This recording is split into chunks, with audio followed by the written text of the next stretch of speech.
forget about that now and just focus on doing as well as we can, because we are about to load up onto Acheron Wastes. And spawning in the top left position, ladies and gentlemen, is the blue Protoss player representing XMG. He's 1-0 down in this series so far, needs to win 2 in a row. Can he dig deep and destroy his opponent here on this map? We'll find out. Ladies and gentlemen, from France, we have ToD. His opponent spawning in the bottom right position as the red Terran player, hailing from Korea, representing Team Liquid.net.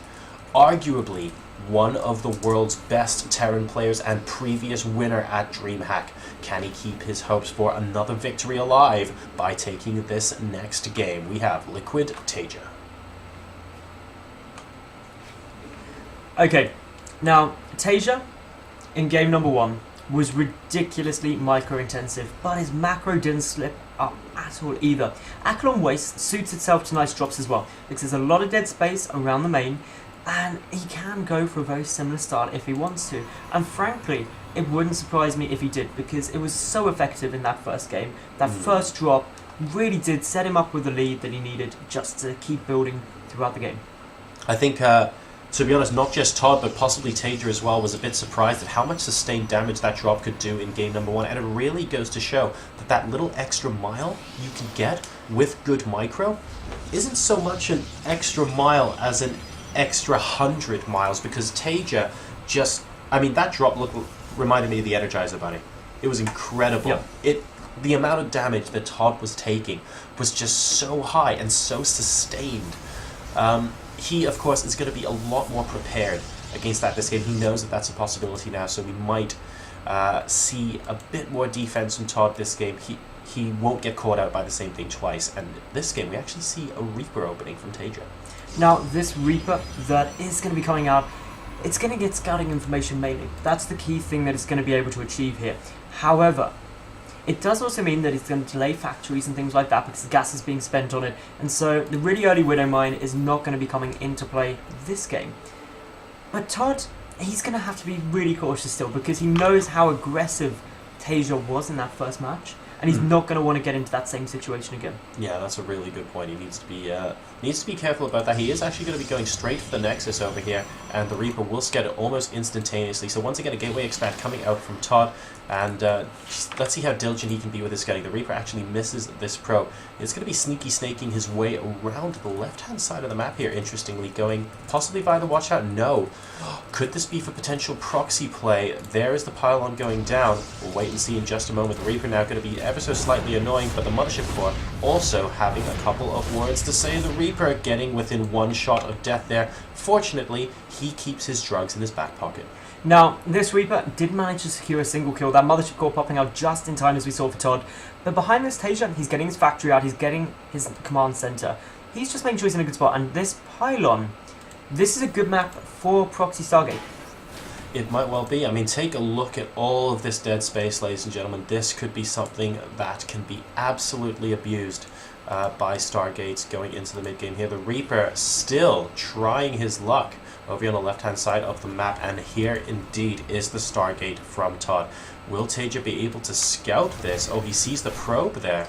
That's not going to be a big enough giveaway. It could just be holding the Watchtower. The probe wasn't running towards the proxy either, and the Watchtower doesn't scout it. He is going to go down this location. This, in my opinion, is the most popular location for Proxy Stargate in this map. TaeJa will scout it, so he is aware that it's a possibility, but he doesn't see it. So this is actually a smart play by ToD, if intentional, which I imagine it will be. So many players will proxy the Stargate where TaeJa check, but not up in that higher position, because it's not quite as close. That's going to mean, though, ToD will get the element of surprise. However, Widow Mines are hitting the field. If they get in a good drop defense position, yeah, oracles are an endangered species. That's absolutely true. So we'll see if we can do it. TaeJa borrowing his little mini router there on the ramp, and well, I'm pretty sure he's safe from anything coming from up front, and a probe is probably going to find out very, very shortly. But in the meantime, we have got the oracles on their way. No Widow Mines in the mineral line so far. Let's see if ToD can get any early game damage done. Medevac also coming out, so let's watch if this. Wait, where's the rally point on the oracle? Quick, look! It's going to get spotted by the Watchtower. Oh, that is it. Oh god, that's a great point. Good spot there by that Reaper, and that rally point. And straight away reaction from TaeJa. Look at this. Absolutely not. Oh, the Widowmine does have to go in and burrow, though. He can't just leave the units there. Okay, there we go. And oh my goodness. After doing that, so the Oracle might still bypass this, actually, depending on when ToD wants to send it in. I would have preferred maybe between the gas and the engineering bay could be a good spot so that he gets the entry point at the back.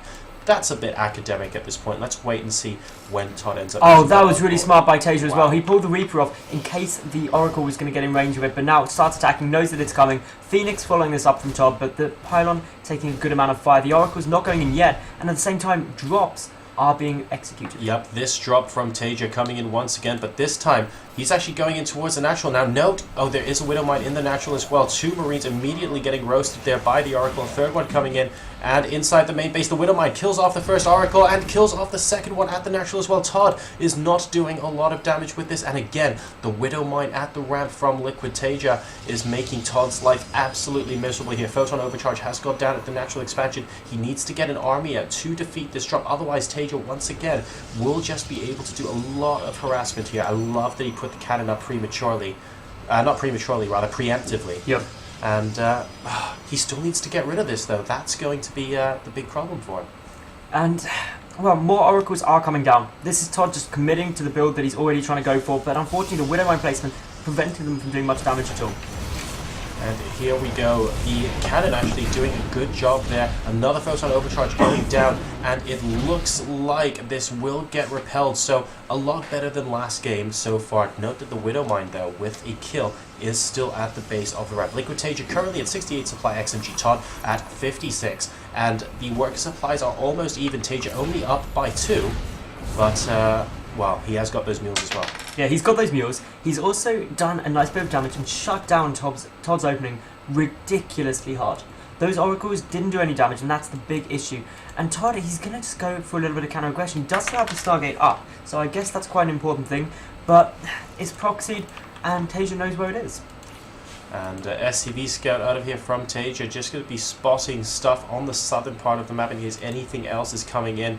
We have got an Oracle now just flying around the center of the map with a Phoenix, using that Envision ability, by the way, to see if there are any sneaky Widowmines hidden outside his base. So using the full 60 seconds on that, might as well. You killed the Widowmine at the ramp, so you might as well use it to go out and scout for more. And fortunately, he hasn't got any more. And the SCV just going to be popping in once again, making sure the Stargate's still there, but of course ToD won't have killed it himself. That Reaper before did not successfully do the job. Well, as things stand at the moment, TaeJa, he's got a nice supply advantage, 95 to 75. And that's the sort of thing where actually it's going to be tough for ToD to fight his way back into this. Yes, he does have his natural down, but he's got to take a calculated risk somewhere. Be that taking a really early third Nexus, which it looks like he may be favouring, be it some really fast tech.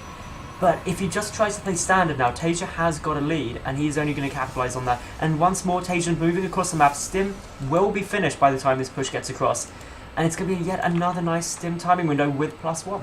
Well, we've got the charge coming out and the +2 ground armor popping out as well. So ToD's going to let himself to a little bit of AoE damage to back that up, and it looks like he's going to choose to do that in the form of that robotics bay. He's already got the robotics facility up, of course.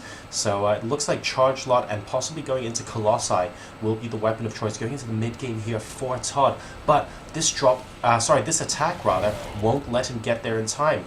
He's got Envision on it, so he knows when this drop is coming in, but he really needs to try and crank up those Colossi as soon as possible to deal with this Bioball, because at the moment, especially with Stim coming up, TaeJa is very, very strong looking with this army, but he hasn't got Combat Shield just yet, I believe. I don't think he... it just kicked in. It was, they were both done at the same time. Just now. Great. But TaeJa, oh, I like this. He saw the... ToD did see the Envision on the drop, by the way, as it was going up there. So we're sending a Phoenix to investigate, and ToD will be able to spot this, but he needs to get the army in position as well, and... for the second time this game, is that drop just going to evade the Phoenix? No. Oh, so close. No, he actually sees it now. And the Stargate, Ooh, still good not being warp-in. picked apart. Nice warp in. A couple of Zealots there, still keeping that alive. And the third base from TaeJa mining happily here, so ToD not yet on the offensive. Wow, Well, that's a long way to hit these, and that's oh, because... boom. Very nice. Really nice play by TaeJa. He's really utilising... I think what I like about TaeJa's play most is that he hasn't gone for a massive Widowmines or anything like that. He's just getting down a couple, but utilising them so incredibly efficiently. And that's what is allowing him to just really look a class above many other players in this tournament. And, well, ToD he's now just trying to play catch up. He's still behind by 30 odd supply, and TaeJa has now got the 1-1 upgrades done.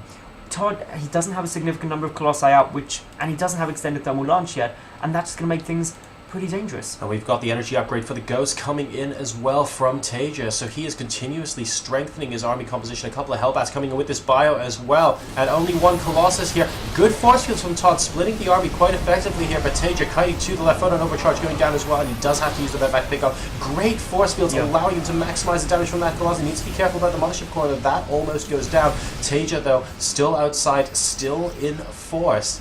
We need extended thermal lance complete. We need that second Colossus coming down. There it is. That's going to buff up the amount of damage he can deal so well. And as long as he still has a couple of force fields, he should be safe for now. But TaeJa loads up a double drop.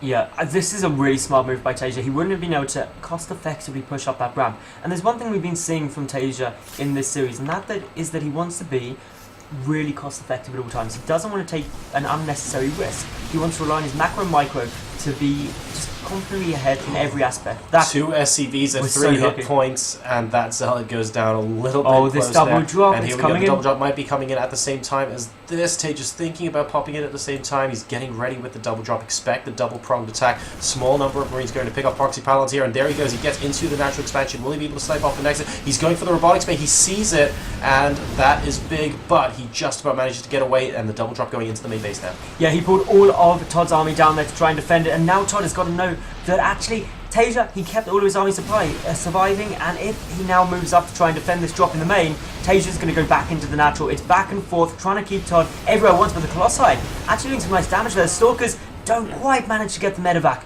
but that was really close. TaeJa, however, still at 180 supply to 140 of ToD. Yep, ToD defending really well against TaeJa at the moment. He now needs to send some units over to the third base location. Note, by the way, that he basically defended that with Warpins as opposed to an army, and finally this Stargate's going to get taken out. That immortal proxy building that refused to die will go down. ToD currently supply blocked though. He lost a lot of pylons in those engagements, even though he didn't lose too many probes. Like you said, Battles, the big thing to take away from that engagement, TaeJa, he's keeping his units alive. That double drop did a lot of damage. This army didn't do quite so much damage, but it kept the army occupied, and he managed to get away with most of it. Had he lost it all, that would be fantastic for ToD. But as it stands, good defense from ToD, but now he needs to think about doing something else, and we can see him moving out across the map. Now, a little minor thing that I want to touch on is actually ToD, he was sitting in a situation where he was looking quite good, and then he held off that aggression quite nicely. But TaeJa, did you notice, blindly went for the Ghost first? And that was completely metagaming ToD, who throughout this tournament has been so heavily reliant on High Templar and not going for those Colossi. That's a great point. And that's what's really helped ToD this game. Yeah, so the Vikings actually delayed as a result of that, but there are Ghosts, and look at this, preemptively force fielding the bottom of the ramp. ToD saying, look, I just need a little bit more time, but oh good god, ladies and gentlemen, Dark Templar in the natural expansion, but that is not what I'm looking at, because we have a nuke on the way. A second one in the third base, actually killing off a decent number of SCVs there. You should probably move away over there. Oh, the natural base, this is where it's all going. Massive fight. You have no more force fields over here. Zealots trying to tank damage. A lot of Colossi though, and the Vikings, are they going to be able to kill them off fast enough? So much damage being done, but there are only Stalkers and an Immortal here on the ground. I think TaeJa might have done it. He's pushing continuously further forward. 77 supply to 145, and the nuke is not going to be necessary. There it is, ladies and gentlemen. The nuke. Manor nuke. We've seen it all now, and ToD down to 50 supply. This is the end of his DreamHack tournament. Liquid TaeJa takes the victory 2-1.